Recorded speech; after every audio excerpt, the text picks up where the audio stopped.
Hey there, everybody. It's me, your boy Waddles. I'm insanely excited today because it's finally the day. I can finally say it. Bedrock 1.13 is out now. That's right. It's out. It's amazing. I don't even have any other words for it. In today's video, we're going to break down the brand new update and, of course, take a look at the absolutely amazing, always adorable Fox. Zero FOXES today, gamers, please. If you like today's video, do me and the video a favor by leaving a like. If you haven't subscribed yet, today's the perfect day to change that.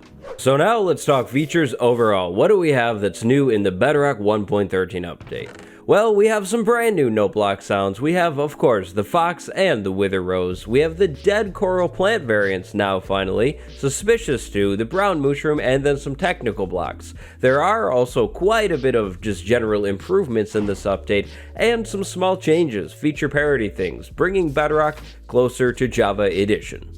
Alright, so now it's feature breakdown time. I'll leave some major timestamps in the description. Skip around if you want to, or don't. I definitely recommend you don't. There's a lot to see here, but they're down there. First, the wither rose. Say hello to the wither rose. The wither rose is probably my favorite looking flower in Minecraft. The thing looks absolutely evil and just awesome. Now, unfortunately, these things are really hard to get in survival. To obtain a wither rose in your survival world, you're going to need to summon the wither and have it kill things. Yeah, like the wither has to kill mobs to get wither roses, so good luck. I believe in you. But if you do manage to get this thing in survival, it's actually really cool. If an entity, so you, maybe a villager, a pig, is on the same block as the wither rose, you will get the wither effect, and as long as you stand there, you're going to have the wither effect, so don't stand on these roses. This will also work if the rose is in a flower pot too. But that's not the only thing that you can do with the wither rose. If you have a lot of these things, you can actually turn these into black dye.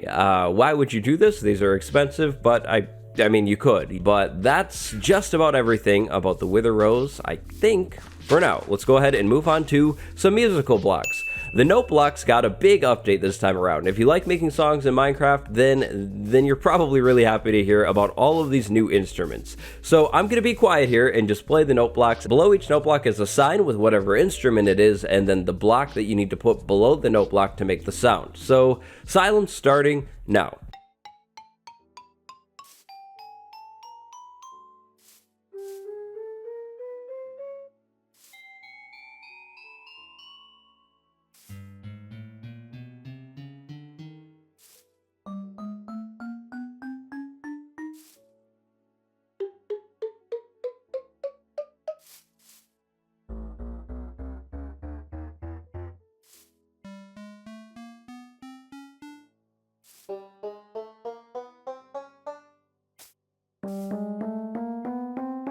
So yeah, a lot of new instruments. My personal favorite is the bit, but that's kind of expensive. Emerald blocks are definitely not cheap, but yeah, lots of new instruments. If you're into making music in Minecraft, again, then you're probably pretty happy about this change here. There's a lot more. Java Edition does already have these things, so nothing unique here, just things that Bedrock has been waiting for. Next on our list today is the dead coral plants. So here these things are shown off, nice and gray, pretty dead looking, and then their respective color block is right below them. So this is the blue one, the pink one, and so on. Now, alongside the addition of these things comes a small change when it comes to coral plants. The colorful coral plants were previously not able to be placed above water, and that has changed. You can now place these plants above the water and they will die. So just know that if you're decorating with these things, you definitely want to have water around or you'll have a lot of dead coral in a short amount of time. Next up is the always graceful, always beautiful brown mushroom. Look at this beast right here. This is absolutely amazing. Now, unfortunately, there is no brown mushroom spawn egg. To get a brown mushroom, you're going to need to hit a red mushroom with lightning. After that happens, the mushroom will convert. Now, as you can see, this other one was brown and now it's red. If you hit a brown mushroom with lightning, it will turn back to a red one so that you can kind of flip them back and forth. If you're striking your mushrooms with lightning with, like, say, a channeling trident, you should definitely put them in water, because if you don't, you run the risk of just burning your mushrooms. So this whole lightning striking mushroom mechanic makes the brown mushroom actually pretty rare. If you find one of these things, you're pretty lucky. Now, the brown mushroom does have some unique properties. You can, of course, shear a brown mushroom for brown mushrooms, or you can feed a brown mushroom a flower and then use a bowl on it to get suspicious stew. And that note actually moves us over to the next new thing in Bedrock 1.13. That thing is, of course, suspicious stew. Suspicious stew is an edible item. You can craft it with 2 mushrooms and then a flower and a bowl. Or you can milk it from a brown mushroom by feeding that brown mushroom a flower and then using a bowl on that mushroom. Once you have a suspicious stew, it is literally just called suspicious stew. You know nothing more about it. Now you can go ahead and eat that suspicious stew and then you'll be granted a random effect. It does not look like I had much of anything that time around, and that would be due to the flour that I decided to feed the mushroom before I created the stew. The flour type that you use will determine the effect that your suspicious stew has. So if you use, say, a poppy in a suspicious stew crafting recipe instead of maybe a dandelion, you'll have a different effect. So this suspicious stew was made with a poppy. We'll go ahead and see what it does to us. Now we have night vision. I think that is night vision. So yeah, the suspicious stew is pretty cool. Maybe you can prank your friends by giving them a suspicious stew that gives them blindness for a little while, or you could just be really nice and give your friends a suspicious stew that gives them night vision. Next we have the always adorable fox. There's a bunch of them sleeping over here. So foxes will spawn in both taiga biomes and in snowy taiga biomes. In the beginning of the video, you saw the snow fox. This is the red fox. The red fox is native to the taiga. Now these creatures will sleep in the daytime and be a bit more active at nighttime. They'll run around and harvest sweet berry bushes and actually eat the berries. Foxes will hunt rabbits, chicken, cod, and salmon. You have to be careful around a fox. If you drop an item, the fox will pick that thing up if it has nothing else in its mouth. To get that item back, you're going to have to sort of trade with the fox. Give the fox a food item, and then you can get your non-edible item back.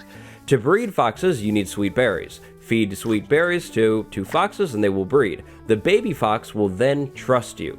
So foxes that spawn in your world are always just going to be basically giant chickens. They'll run from you no matter what. But if you breed 2 foxes, the baby foxes will trust you. They'll even trust you when they grow up. That means they won't run from you while you're walking around by them. These foxes, they don't really care that I'm over here. I mean, they do once the parents start running, but they just don't care about me. The grown-ups, they do. So fox pro tip if you're trying to get one back at your base. Go to a taiga biome with a couple leads and some sweet berries. Find 2 foxes and breed them, then put the baby fox on a lead and lead it back to your base. If you don't put the baby fox on a lead, it's going to follow the parent foxes around and run away from you, and you probably don't want that. Killing foxes isn't really worth it because they don't drop anything, so I'll save you some time, don't bother. Now, foxes can jump right over fences, which is really, really cool looking. That is absolutely amazing. You can make them do it by putting something that they would target, like a chicken, on the other side of a fence. This is so cool. The jumping it's awesome. You should probably keep your foxes away from wolves and polar bears because those 2 mobs will kill the fox, so just be careful. But I think in short, that's pretty much everything to know about the fox. I've definitely done some more showcase videos on these things. So there's a card on screen now. Check it out if you want to know more about the fox. They're pretty much the same as they are on Java Edition. And that poor fox has hunger because it ate something raw. Good, nice going, buddy. Nice going. Now let's go ahead and switch gears and talk about some smaller changes here, and then we'll get into a few final big changes at the end of the video. The first small change has to do with path blocks. Path blocks are now findable in the creative inventory or menu. Inside of the creative inventory or menu, they are known as the grass path. Oh boy, this is a huge one. Item frames can now go everywhere. That's right, you can place an item frame on the floor, you can place it on the ceiling, and then you can put things inside of it. This is really, really useful for a lot of decorative things. For example, here's a globe. It's not done very well, but it's a globe. And then over here we have a dining table complete with some less than delicious eats and then a wonderful dessert. You should definitely take some time and mess around with this one. You can come up with a lot of really creative decorative things using this new mechanic. The next small change is sort of a bug fix. If the player is wearing armor, that armor will no longer turn red when the player that's wearing the armor takes damage. Turtle eggs have a brand new 2D texture. Instead of that weird looking tiny turtle egg, you have this if you have one in your inventory now. There is a brand new Bedrock Edition exclusive icon for the locked map. It looks really, really clean. As a refresher to lock a map, go ahead and make a map, then go into your cartography table with the map and a clear glass pane. Then you have a locked map. That locked map is never going to change. So I locked this one before it was even full, and it's unfortunately always empty now. Nice going, me.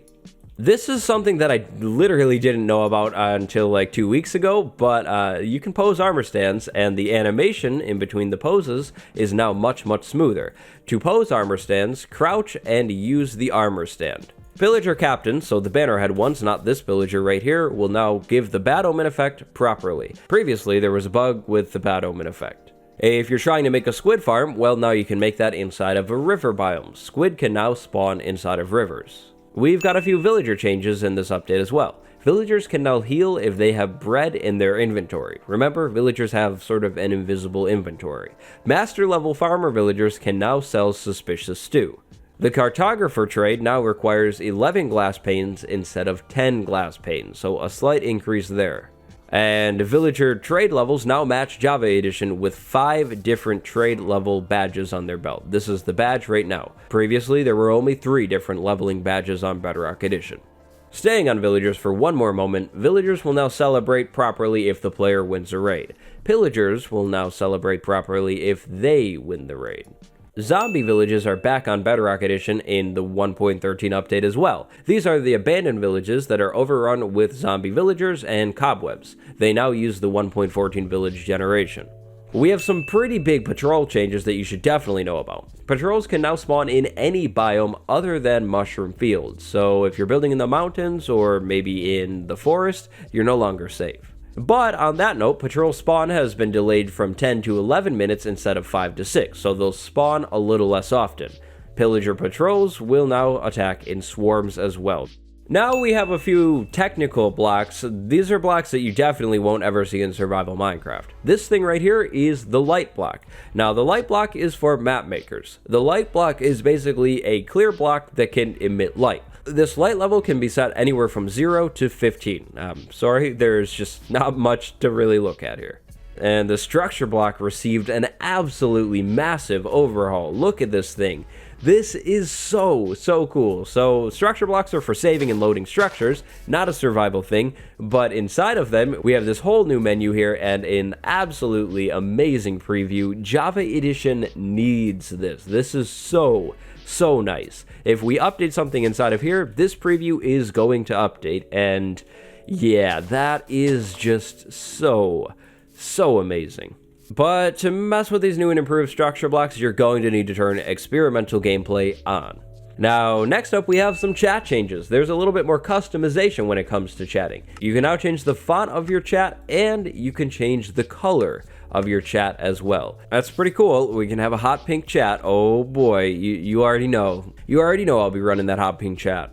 A few final quick changes before we look at one more gigantic thing. Players are now 1.8 blocks tall and can blink. So if I stand right next to these 2 blocks, you can tell that I am not as tall as these blocks. The blinking thing, that's with the new skin creator. We'll talk about that in a minute.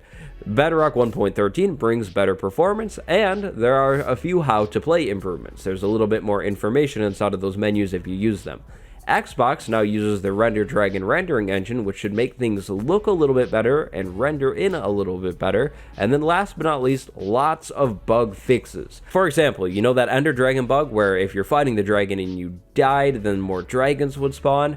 Well, yeah, that bug, that's gone. You don't have to worry about that anymore. And of course, there have been many more bug fixes. But we have one final new gigantic thing, and that is the character creator.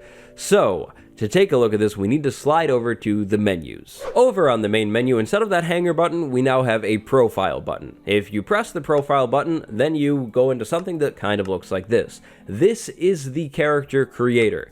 This was showcased and talked about at Minecon this year if you caught any of that. I do have an in-depth video that breaks this whole thing down really well. I'll leave a card on screen right now, so check it out if you want. But basically, you can customize your skin like a lot now, which is crazy. Like really crazy. There's some free stuff in here, there's some non-free stuff in here, but you definitely have to check this out for yourself to understand it and really experience it. In my opinion, it is really cool. You can really customize your player and make it look however you want. If you've always wanted your player to look like that, today's the day. You can finally do that.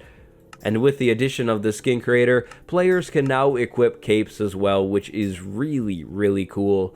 But if you're not a big fan of this, don't worry. You can still upload custom skins. Go over to this middle tab right here, then go to owned, and then import right there. And then you can import your own Minecraft skin from your device. But this skin is a little creepy, so I'm going to just go ahead and go back to my normal one. I don't know what I was making. But again, the skin creator, that's a pretty big thing. There's a lot to know. If you'd like to know more, tap the I in the top corner and go over to my skin creator video. I literally break it all down. But wow, I think that's just about it for Bedrock Edition 1.13. So yeah, it's a pretty big update. Definitely the biggest update that Bedrock has received in a while. The B update is probably going to be the last update this year, and that was stated to be around the holidays, so maybe that update's only like a month or two away at this point. But what do you think about this update? Poll on screen now. If you enjoyed the video, do me a favor and the video a favor by leaving a like. If you haven't subscribed yet, you should subscribe to stay up to date with everything that's happening in the Minecraft community. In the description, you can find all of my links. Down below the video, elite tier merch. Thanks for watching, everybody. My name is Waddles, and I will see you in the next one. Goodbye, everyone.